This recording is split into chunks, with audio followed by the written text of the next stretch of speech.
एक बार फिर से आपका स्वागत है और स्वागत के साथ साथ अपडेट लेकर हम एक बार फिर से हाजिर हैं और हिमाचल के चुनाव को लेकर इस समय नजर सबकी है, लेकिन इस नजर के बीच क्या कोई बड़ा उलटफेर अगले 1 घंटे में हो सकता है, उसके ऊपर ही नजर होगी। क्योंकि अभी भी कांग्रेस के पास बेशक नंबर्स हैं, लेकिन वो बहुत ज्यादा आगे है इस तरह से नहीं लग रहा। क्योंकि इस समय भी कांग्रेस के पास देखिए 37 है नंबर और बीजेपी के पास है 29। मतलब यह है कि अगर कांग्रेस के लिए हल्का फुल्का ऊपर नीचे कुछ हुआ तो फिर खेल एक बार फिर से बदल सकता है। और यही अंदेशा है जिसकी वजह से अब आला कमान भी पूरी तरह से हरकत में आ चुका है। आला कमान की तरफ से फिलहाल तो फरमान ये है कि अपने विधायकों को समेटकर कहीं निकल जाइएगा ऐसी सुरक्षित जगह पर जहां अमित शाह जैसे तेज तर्रार राजनीति के चाणक्य की नजर ना पड़े। बड़ा खेमा हिला हुआ है, डरा हुआ है कांग्रेस का। भले ये आंकड़ा रुझानों का कह रहा हो कि उनके हक में जनादेश आता नजर आ रहा है, लेकिन फिलहाल तस्वीर आंकड़ों के जरिए बताने की कोशिश करें तो 27 सीटों पर बीजेपी रुझानों में आगे तो 38 सीटों पर कांग्रेस बाजी मारती नजर आ रही है। जी बिल्कुल, इससे बीच एक बड़ी खबर उसका रुख करते हैं। हॉर्स ट्रेडिंग का जिक्र हो रहा है। हॉर्स ट्रेडिंग पर भूपेश बघेल का एक बड़ा बयान, जो मैं जिक्र कर रहा था कि हमारे पास खबर है कि भूपेश बघेल छत्तीसगढ़ से शिमला की तरफ कूच कर रहे हैं, तो रायपुर से इस समय हमारे पास बड़ी खबर है। कांग्रेस में सीनियर ऑब्जर्वर हैं और सीएम बघेल और छत्तीसगढ़ के मुख्यमंत्री, उनकी तरफ से हॉर्स ट्रेडिंग को लेकर कहा जा रहा है कि हमारी पूरी नजर है और साथियों को संभाल कर रखना होगा। चिंता है ऑब्जर्वर के दिमाग में। एक चिंता से मुक्ति मिलती नजर आ रही है कांग्रेस को, आलाकमान को तो दूसरी चिंता ये कि देखिए अगर हम जीत भी गए तो उसके बाद भी संकट टला नहीं है, कुछ भी हो सकता है, साथियों को संभालना होगा। जिम्मेदारी 2 अनुभवी राजनेताओं को सौंपी है कांग्रेस आलाकमान ने, जिसमें छत्तीसगढ़ के मुख्यमंत्री भूपेश बघेल है, तो वहीं पूर्व मुख्यमंत्री हरियाणा भूपेंद्र सिंह हुड्डा, साथ ही जो प्रभारी है राजीव शुक्ला हिमाचल प्रदेश कांग्रेस के, उनको भी जिम्मेदारी सौंपी गई है। अब देखना यह होगा गौरव कि कहां लेकर जाएंगे बाड़ेबंदी जो की जाएगी, वो बाड़ेबंदी कहां होगी।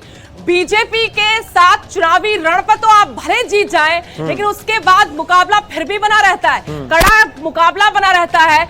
जो पूर्ण बहुमत की सरकारें थी उनको तक बीजेपी पहले कई दफा हिला चुकी है। कांग्रेस को यही चिंता आज सता रही है। लेकिन देखिए इस तरह के स्टेटमेंट्स अगर आपके नए विधायक सुनकर आ रहे हैं तो उनको बहुत कॉन्फिडेंट नहीं करेंगे। ये उनके जहन में सवाल उठेगा, जिसको अभी जीत मिली है या जो आगे चल रहा है उसको ये जरूर ऐसे लगेगा कि कहीं ऐसा ना हो या पार्टी ये सोच रही है कि मैं चला जाऊंगा या हमारा कोई साथी चला जाएगा। ये एक बड़ा सवाल जरूर है। अब भूपेश बघेल का बयान क्या है, वो क्या कुछ बोल रहे हैं, वो भी आपको सुनवाते हैं। साथियों को तो संभाल के रखना पड़ेगा, क्योंकि भाजपा कुछ भी कर सकती है, किसी स्तर पे जाती है। अपने साथियों को तो संभाल के रखना पड़ेगा, क्योंकि भाजपा कुछ भी कर सकती है, किसी स्तर पे जाती है। अब वैसे तो देखिए काउंटिंग चल रहा है तो आखिरी तक इंतज़ार करना चाहिए। फिर भी हम लोगों की जो उम्मीद थी कि हिमाचल में हमारी सरकार बनेगी, वो बनती दिखाई दे रही है। अच्छा, आप दिल्ली जा रहे हैं? हाँ जाऊँगा। हिमाचल जा सकते हैं? हाँ हिमाचल ही जाऊँगा, क्योंकि वहाँ पर्यवेक्षक नियुक्त किया गया है। तो सीनियर ऑब्जर्वर है भूपेश बघेल और यहां पर रुझान कह रहे हैं कि कांग्रेस की सरकार बन सकती है हिमाचल प्रदेश में, लेकिन साथियों को संभाल कर रखना होगा। आप इसे समझिए कितनी बड़ी आशंका है, कितना बड़ा डर है कांग्रेस खेमे में। जानते हैं कि महत्वाकांक्षी लोग भी अपने ही परिवार में बहुत ज्यादा हैं। अगर सत्ता में वापसी हो भी जाती है कांग्रेस की तो उसमें 6-7 नाम ऐसे हैं जो अपनी मैनेजमेंट में पहले दिन से लगे हुए हैं। वो कहते हैं कि परिवारवाद से बाहर निकलिए अब, क्योंकि हमारे कंधों पर भी बराबर की जिम्मेदारी आपने मतलब सौंपी है। ये एक बड़ा चैलेंज है कि क्या सत्ता वीरभद्र परिवार के पास रहेगी या नहीं रहेगी। चलिए रुक करते हैं रट का सीधा।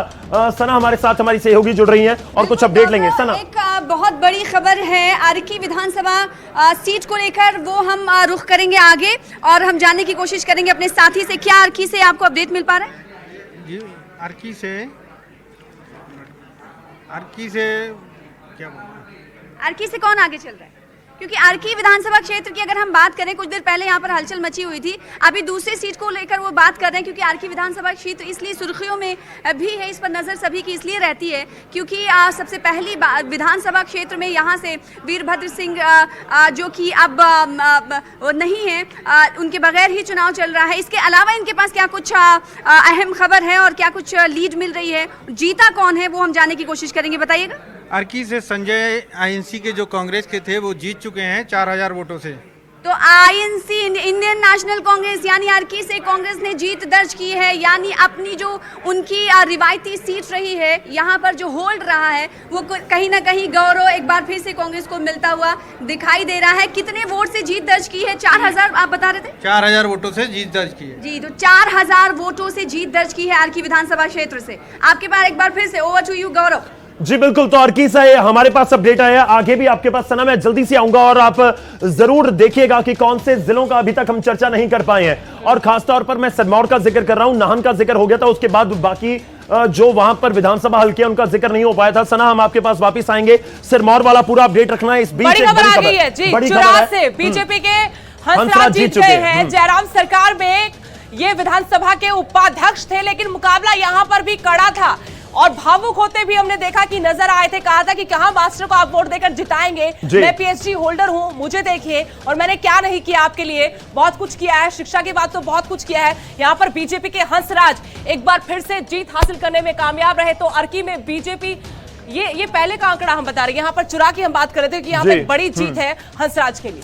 बिल्कुल, तो इस बीच एक और बड़ी खबर आपको देते हैं। भूपेंद्र सिंह हुड्डा मौजूद हैं इस समय चंडीगढ़ में। हमारे पास जानकारी है 3:30 बजे छत्तीसगढ़ के मुख्यमंत्री और साथ साथ राजीव शुक्ला, भूपेश बघेल और राजीव शुक्ला करीब 3:30 बजे चंडीगढ़ पहुंचेंगे।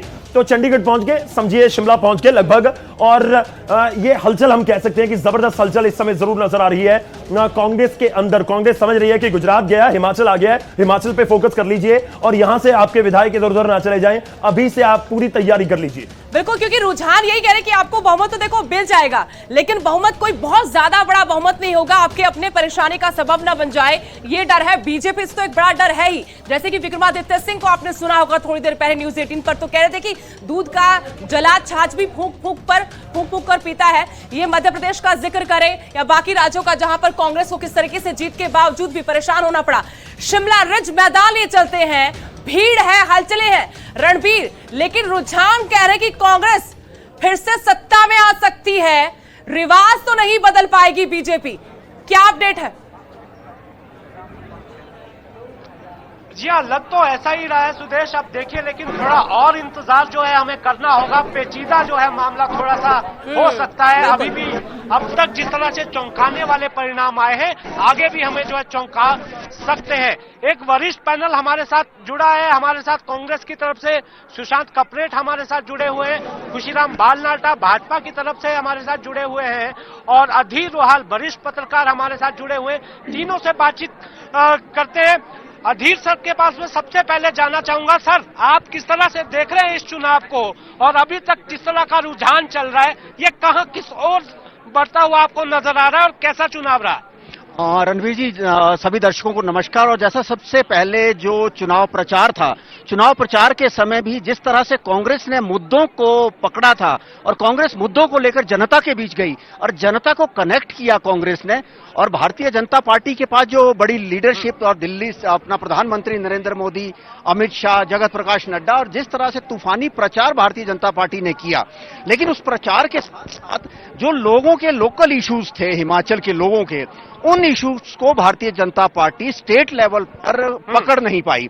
जो भारतीय जनता पार्टी जो सारे चुनाव में जो थे नेशनल इश्यूज थे और अपने केंद्र सरकार की पॉलिसीज और योजनाएं थी, उन पे चुनाव लड़ा और उसके बाद जो नतीजे रहे तो वो आहिस्ता आहिस्ता बीच में एग्जिट पोल्स पे कंफ्यूजन हल्का क्रिएट हुआ, लेकिन जो नतीजे थे, जो चुनाव प्रचार था और उसके बाद जब चुनाव प्रचार खत्म हुआ तो जब धूल सारी बैठ गई इस लड़ाई की, इस युद्ध की, तो सारी चीजें पहले तय पे आ चुकी थी, सामने आ चुकी थी कि कांग्रेस जो है हिमाचल में कंफर्टेबल जोन में थी। कंफर्टेबल जोन में थी। आंसर है सुशांत भाई, जरा बताएं अभी क्या पोजीशन लग रहा है आपको कि अभी मामला फंसेगा? हमें तो चंडीगढ़ से भी खबरें आ रही है कि शायद वहां डिनर होगा। भाई डिनर के बारे में तो मुझे नहीं पता, लेकिन ये जरूर पता चला है कि धर्मपुर से शायद कांग्रेस के प्रत्याशी जीत चुके हैं। हाँ, जरा बताइए ना, जल्दी से आप अपना रिएक्शन दीजिए, किस तरह से आप देखते हैं कि फिलहाल बढ़त में कांग्रेस है? देखिए, जिस तरीके से रोहाल भाई ने कहा, चुनाव जो है वो जमीनी स्तर पे लड़े गए, चुनाव जो थे उन मुद्दों पे लड़े गए जो हिमाचल की जनता को अफेक्ट करते थे। तो जो रिजल्ट आया है वो डेफिनेटली आप थोड़ा सा जो रिजल्ट आया वो डेफिनेटली परिचायक था कि लोगों ने मैंडेट मिस गवर्नेंस को दिया। उस फैक्टर को उन्होंने इंक्लूड किया कि लोगों को क्या चाहिए था ग्राउंड रियलिटीज में। मैं जैसे अभी पहले भी कहा कि यूनिफॉर्म सिविल कोड की हिमाचल को आवश्यकता नहीं थी। हिमाचल को आवश्यकता थी बागवानी क्षेत्र में लोगों को रियायत देने की, अनएम्प्लॉयड यूथ को नौकरियां देने की, एम्प्लॉयज को पेंशन देने की। तमाम मुद्दों की बात आपने की जो आप गिनवा रहे थे। जरा बालनाटा जी से क्विक रिएक्शन लेते, फिर आगे पूरी तरह से डिबेट को आगे खोलेंगे। बालनाटा जी जरा आप बताएं, अब तक जो रुझान आ रहे हैं, कुछ सीटें आपने जीती है, जरा बताएं आप किस तरह से देख रहे हैं इसे। देखिए, ये चुनाव में मैं इसको कोई नए तरीके से रूटीन का प्रोसेस। हर चुनाव में दिग्गज हार जाते हैं और बड़ा अननोन नाम जीत जाता है, और इस चुनाव में भी ठीक है, मैं मानता हूँ बड़ा कीन कंटेस्ट है, लेकिन अल्टीमेटली भारतीय जनता पार्टी जैसे एक एक करके इनाम भी आ रहे हैं, रुझान भी आ रहे हैं, मुझे विश्वास है कि हम जीतेंगे, वापिस आएंगे। रोहाल जी जरा बताएं, भाजपा तो अभी भी उम्मीद में है। बालनाटा जी कह रहे हैं कि जैसे इनका नाम है वैसे ही खुशी जो है भाजपा में आएगी, ये अभी उम्मीद है।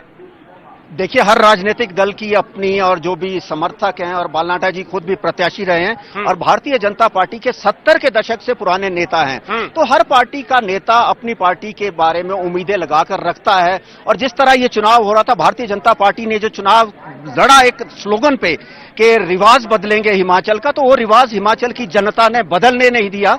हिमाचल की जनता ने उस रिवाज को कायम रखा है। हाँ, ये बात जरूर है कि भारतीय जनता पार्टी को कुछ सीटों पर नए चेहरे, और उन नए चेहरों ने काम भारतीय जनता पार्टी के लिए किया है। लेकिन ओवरऑल जो देखें कि कांग्रेस ने जिस तरह से, वीरभद्र सिंह इस बार चुनाव में नहीं थे, लेकिन हिमाचल की जो कांग्रेस की लीडरशिप थी वो जिलेवार, सीट दर सीट, और सारी चीजें भारतीय जनता पार्टी उठाती रही कि इनके पास लीडर नहीं है, इस तरह चुनाव लड़ेगी। लेकिन कांग्रेस ने चुनाव बड़ी मजबूती से लड़ा और उन्हें पता था कि क्या दिक्कतें हमारे सामने रहेंगी, तो उन्होंने सीट दर सीट कांग्रेस पार्टी के कार्यकर्ताओं ने काम किया, लीडर्स ने काम किया, और उसके नतीजे अब सामने आए हैं। जी हाँ, मुझे भी ये लगता है कि जो हिमाचल का जो वोटर है वो बहुत समझदार है। जहां तक चेहरे की बात कही जाती है, दूल्हे की बात कही जाती है, लगातार कहती रही है, लेकिन वो समय भी नहीं भूलना चाहिए जब दो बड़े चेहरे भाजपा और कांग्रेस के पास थे, लेकिन वो भी सत्ता में वापसी नहीं कर पाए। इसमें वीरभद्र सिंह थे और प्रेम कुमार धूमल थे, लेकिन तब भी वापसी नहीं हुई।